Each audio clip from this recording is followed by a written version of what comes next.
Spotify, even TikTok stars यार famous हो गए मुंह चलाकर।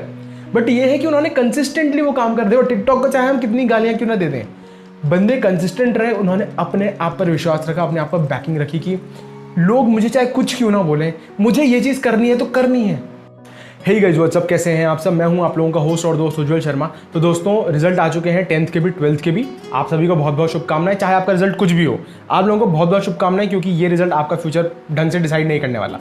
एक हद तक करता है, झूठ क्यों बोलना, लेकिन क्या पूरा करता है? बिल्कुल भी नहीं। और इसी बात पर बात करने के लिए आज मैं आप लोगों के लिए ये वीडियो लेकर आया हूँ। सबसे पहले मैं बात करता हूँ 10th वालों की। तो देखो 10th वालों, तुम चाहे जितना भी उछल क्यों ना रहे हो, 10th की मार्कशीट सिर्फ तुम्हारा डेट ऑफ बर्थ प्रूफ करने के लिए है और उसका कुछ काम नहीं आने वाला है। ये बात तुम अभी से जान लो। तो जब मिल जाएगी तो उसको संभाल के लैमिनेट करके रख देना, क्योंकि कल की तारीख में दिक्कत ना हो डेट ऑफ बर्थ को प्रूफ करने में। उसके अलावा कुछ नहीं होने वाला। तो अपने 11th-12th पे फोकस कर लो। 12th वाले बच्चे जो पास हुए हैं, चाहे जिनका एसेंशियल रिपीट आया है, एक बात बता दूं, सीबीएसई ने फेल और कंपार्टमेंट को हटाकर एसेंशियल रिपीट वर्ड कर दिया है, ताकि बच्चों पर मेंटल प्रेशर कम पड़े। और ये बहुत अच्छी बात है, क्योंकि वर्ड्स कहीं ना कहीं बहुत ज़्यादा मैटर करते हैं।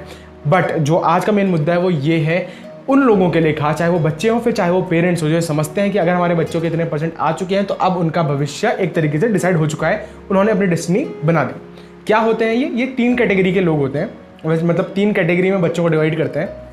पहले तो वो होते हैं जिनको लगता है कि लाइक 90 से 95% तक अगर मार्क्स आ गए हैं तो लाइक बच्चा ठीक है, कुछ अपने जीवन में कर लेगा।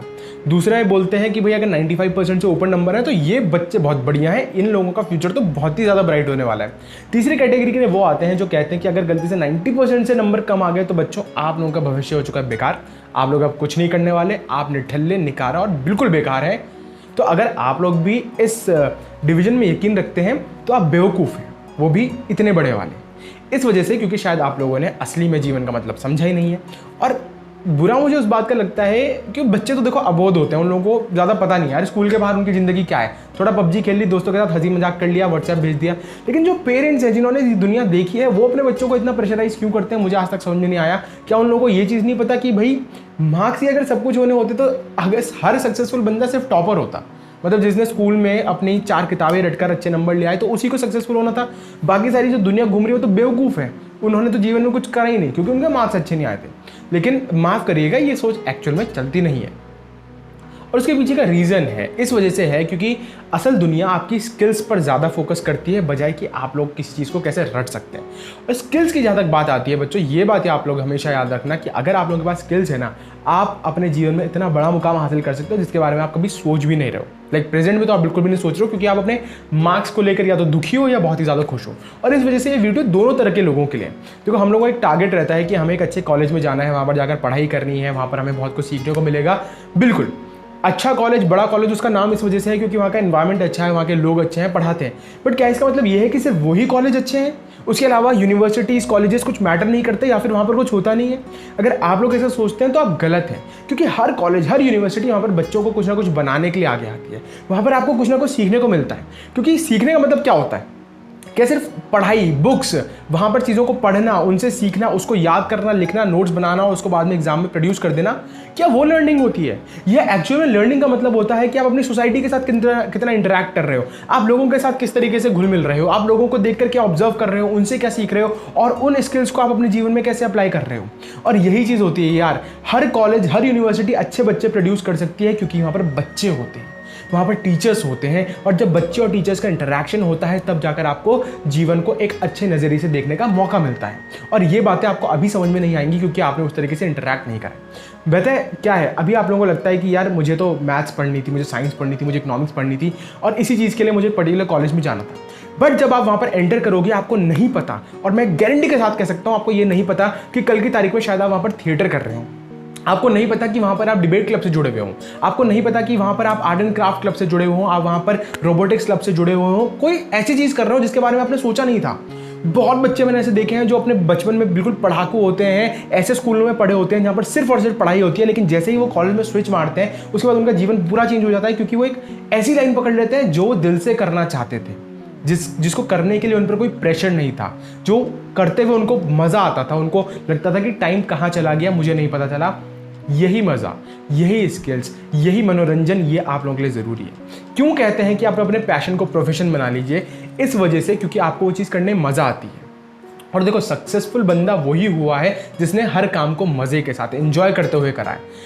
अगर आप लोगों को आज लगता है कि मेरा फ्यूचर क्या होगा, क्या मैं एक इंजीनियर बन पाऊंगा, क्या मैं एक डॉक्टर बन पाऊंगा, क्या मैं एक चार्टर्ड अकाउंटेंट बन पाऊंगा, क्या जीवन में, क्या दुनिया में सिर्फ यही 3 प्रोफेशन है? आप लोग बीबी वाइंस को क्यों जानते हो? वो कौन सा इंजीनियर है, उसने कौन से आईआईटी से पढ़ाई करी है?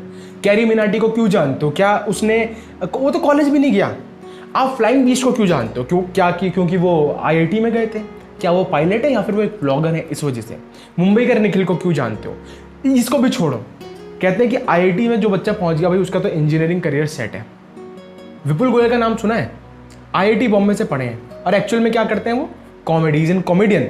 और बहुत सबसे बढ़िया कॉमेडियन लगता है यार मेरे को। मतलब इंटेलिजेंट कॉमेडी जिसको कहते हैं वही बंदा करता है, बाकी सारे तो ये बेवकूफ। अब इनके बारे में कभी और बात करूंगा। आईआईटी से पढ़ने के बाद बंदा क्या बनता है? एक कॉमेडियन बनता है। दूसरा एग्जाम्पल, अनुभव सिंह बस्सी का आप लोगों ने नाम सुना है। वो क्या है एक्चुअल में? वो एक लॉयर है बाय प्रोफेशन। कहाँ से पढ़े हैं? NLU Delhi, national law university. बच्चे वहाँ पर सोचते हैं कि भाई हम पहुँच गए तो हमारा तो लॉ का करियर बिल्कुल सेट है। वहाँ से पढ़ने के बाद बंदा यूपीएससी की तैयारी करता है, वहाँ पर हार जाता है। उसको लगता है मेरी लाइफ से कुछ नहीं हो सकता। टेड टॉक सुना होगा आप लोगों ने, नहीं सुना तो जाके सुनना। उसको लगता है कि मेरा कुछ नहीं हो सकता और देन वो क्या रियलाइज करता है कि उसको क्या करना चाहिए? कॉमेडी। वो स्टैंड अप कॉमेडियन बन सकता है। कपिल शर्मा ने कौन से स्कूल से पढ़ाई करी, कौन से कॉलेज से पढ़ाई करी, आप लोगों को कुछ फर्क नहीं पड़ता है। सचिन तेंदुलकर कहाँ से पढ़े, विराट कोहली कहाँ से पढ़े, और कितने बतेरे एग्जाम्पल हैं यार हमारे सामने। ये सब वो लोग हैं जिन्होंने अपनी स्किल्स पर काम करी और आज स्किल्स के दम पर आगे बढ़ रहे हैं। तो दोस्तों मेरा बस आप लोगों से यही कहना है कि अपने स्किल्स को डेवलप करिए। आप जब कॉलेज में जाएंगे, फिर चाहे कोई भी हो, अगर आप लोगों को लगता है कि मेरे अंदर ये पैशन है, मुझे एक सिंगर बनना है, मुझे एक म्यूजिशियन बनना है, मुझे डांस पसंद है, IIT दिल्ली का एक बहुत बढ़िया डांस ग्रुप है रीडिफाइन के नाम से। उनकी वीडियोज़ आप यूट्यूब में देखना, आपको लगेगा कि नहीं कि ये बच्चे IIT के हैं। चीज़ क्या है, वो लोग वो चीज़ कर रहे हैं जो उनको पसंद है। और मैं बार बार इसी चीज़ पर फोकस कर रहा हूँ, उस चीज़ को करना जो आपको पसंद हो। पेरेंटल प्रेशर में, पीयर प्रेशर में, मेरा दोस्त तो इस कॉलेज में है मुझे वहाँ जाना है, इसके चक्कर में आप अपनी मेंटल हेल्थ को, अपनी फिजिकल हेल्थ को केवल और केवल डिग्रेड करेंगे। आपको लगेगा कि भाई मेरे जीवन में कुछ रस बचा ही नहीं है। बट ये है बेवकूफ़ी। आप लोगों ने अपनी आंखें ऐसे बंद कर रखी हैं और आपको लग रहा है कि हर चीज़ काली है। अरे अपनी आंखों से ये पर्दा हटाओ। हाथ हटाओगे तो पता चलेगा कि लाइट तो बाहर से आ रही है। आप ये लोग उसको देखना नहीं चाहते। सो खासकर वो पेरेंट्स जिनको लगता है कि मेरे बच्चों के कम नंबर आए हैं तो ये बेवकूफ़ है, प्लीज़ ऐसा बिल्कुल भी मत सोचिएगा। क्योंकि आप लोग शायद अभी तक नहीं जानते कि आप लोगों के बच्चे के अंदर क्या क्वालिटीज़ हैं और क्या स्किल्स हैं, क्योंकि शायद आप लोगों ने उसको कभी निखरने का मौका ही नहीं दिया। क्योंकि जिन पेरेंट्स को पता है ना उन बच्चों के अंदर क्या काबिलियत है, वो उनको वैसे ही निखारने लग जाते हैं। फिर उनको फ़र्क नहीं पड़ता कि उनके बेटे के 70% आते हैं, बेटी के 65% आते हैं, क्योंकि उनको पता है कि वो भरतनाट्यम में चैंपियन है। क्योंकि उनको पता है कि जब ये गाना गाती है तो अच्छे अच्छों के सुर हिल जाते हैं। क्योंकि उनको पता है कि जब ये पेंटिंग बनाती है तो ये क्या नाम है उसका, पिकासो और MF हुसैन तक उन लोगों के होश उड़ जाते हैं। अब मैं जानता हूँ कि मैं इसको थोड़ा एग्जैजरेट करके बोल रहा हूँ, बट एग्जैजरेशन अच्छी होती है कभी कभी अगर मोटिवेशन देना हो। फेक पॉजिटिविटी भी नहीं बनानी चाहिए। लेकिन यार याद रखो, आपके अंदर देखो कुछ ना कुछ स्किल्स ज़रूर होंगे, उसको आइडेंटिफाई करो। अपने आप को थोड़ा टाइम दो। खुद से खुश रहना बहुत ज़रूरी है, खुद पर विश्वास रखना बहुत ज़रूरी है। क्योंकि कोई रखे ना रखे यार, देखो दूसरों का कुछ नहीं है सच में। आप लोगों को लोग सांत्वना दे देंगे, व्हाट्सएप पे मैसेज कर देंगे, कोई नहीं भाई तेरा हो जाएगा, कोई नहीं बहन तेरा हो जाएगा, बट एक्चुअल में उन लोगों ने कहीं नहीं आप लोगों के साथ रहना है। ये पक्की बात है। एक्चुअल में जो आप लोगों को मदद करने वाले हैं वो आप खुद ही हैं। अपने ऊपर जब तक विश्वास नहीं रखोगे ना यार, दूसरा कभी भी आपको कोई मदद नहीं करने वाला है। सबसे पहले खुद को दृढ़ बनाओ, अपना संकल्प को दृढ़ बनाओ कि मेरे मार्क्स मुझे डिफाइन नहीं करते हैं। एक हद तक करते हैं, क्योंकि अगर किसी ने मेहनत करी है तो ऑब्वियसली बात है उसने लिखा है। पर दूसरा वो भी होता है जो रट के लिखता है, और रट के लिखने वाला यार क्या बोलूँ मैं उसके बारे में, उसको छोड़ ही दो। क्योंकि कुछ कुछ बच्चे ऐसे होते हैं जो मझधार में फंस जाते हैं। लाइक उनको कोई चीज़ पता है बट पेपर में नहीं निकल पाता, या वो कॉन्सेप्ट गलती से छूट गया था वही पेपर में आ गया। अब वो किस्मत की बात है, किस्मत किसी के हाथ में नहीं है। बट आप लोगों को जितना आता था आपने उसको लिखा है, उस पर खुश रहो और इस चीज़ को छोड़ दो कि अगर मैं इतने बड़े कॉलेज में जाऊंगा तो वहीं पर मेरा कुछ होगा। और इन केस अगर आप लोगों को फिर भी लगता है कि हाँ मुझे एक बड़े कॉलेज में जाना है, तो आप लोगों को क्या लगता है कि सिर्फ ये बैचलर्स ही पूरी कॉलेज लाइफ होती है, उसके बाद मास्टर्स भी कुछ चीज़ होती है, PhD भी कुछ चीज़ होती है। तो आप लोग जहाँ पर भी अभी अपने बैचलर्स के एडमिशन लें, बिल्कुल वहाँ पर मन लगा कर पढ़ाई करें। साथ ही साथ ये टारगेट रखकर चलें कि मुझे अपनी मास्टर्स कहाँ से करनी है। बच्चे मास्टर्स करने के लिए विदेशों में जाते हैं, भले ही अभी तो कोरोना चल रहा है। लाइक एक बंदा सपोज किसी एक छोटे कॉलेज से पढ़कर बाद में वो IIM अहमदाबाद, IIM बैंगलोर वहाँ पर जा रहा है, उसके बाद वो हार्वर्ड में जा रहा है, MIT में जा रहा है। ऑप्शंस बहुत सारे खुले हैं। बस जो अपना मायोपिक माइंडसेट है ना, इसको थोड़ा दूर करो। हर एंगल को देखो, चारों तरफ देखो कि भाई ये ऑप्शंस भी हैं। मैं बड़ा बन सकता हूँ, मुझे केवल मार्क्स की ज़रूरत नहीं है।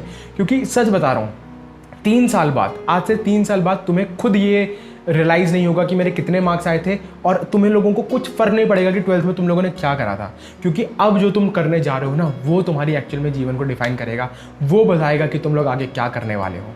किसी ने नहीं सोचा था कि YouTube एक करियर बन सकता है, आज लोग बना रहे हैं। किसी ने नहीं सोचा था कि गेम खेलकर, PUBG खेलकर लोग पैसा बना सकते हैं, लेकिन आजकल लोग कर रहे हैं। ये मॉर्टल और एक और लड़का शायद संस्कारी के नाम से कुछ है, वो लोग PUBG खेलकर फेमस हो रहे हैं। कोई रोस्टिंग करके फेमस हो रहा है, कोई कॉमेडी करके हो रहा है, कोई डांस कर रहा है। इवन टिकटॉक स्टार्स यार फेमस हो गए मुंह चलाकर। बट ये है कि उन्होंने कंसिस्टेंटली वो काम कर दिया। और टिकटॉक को चाहे हम कितनी गालियाँ क्यों ना दे दें, बंदे कंसिस्टेंट रहे, उन्होंने अपने आप पर विश्वास रखा, अपने आप पर बैकिंग रखी कि लोग मुझे चाहे कुछ क्यों ना बोलें, मुझे ये चीज़ करनी है तो करनी है, और फेमस हुए। आप इस बात को नकार नहीं सकते। अब अच्छा कंटेंट बनाया, बुरा कंटेंट बनाया, वो अलग डिबेट है। बस इस बात को याद रखिएगा। और मेरी आप लोगों से हाथ जोड़कर विनती है कि अपने मार्क्स को लेकर ना बहुत ज़्यादा खुश होइएगा, ना बहुत ज़्यादा उदास होइएगा। अच्छे मार्क्स आए, सेलिब्रेट करिए, आपकी मेहनत सफल हुई है, लेकिन अब आगे की तैयारी करिए। बुरे मार्क्स आए, बुरे मार्क्स कुछ नहीं होते यार। आपने जिस हिसाब से काम करा है, आपको उस हिसाब से मार्क्स मिले हैं।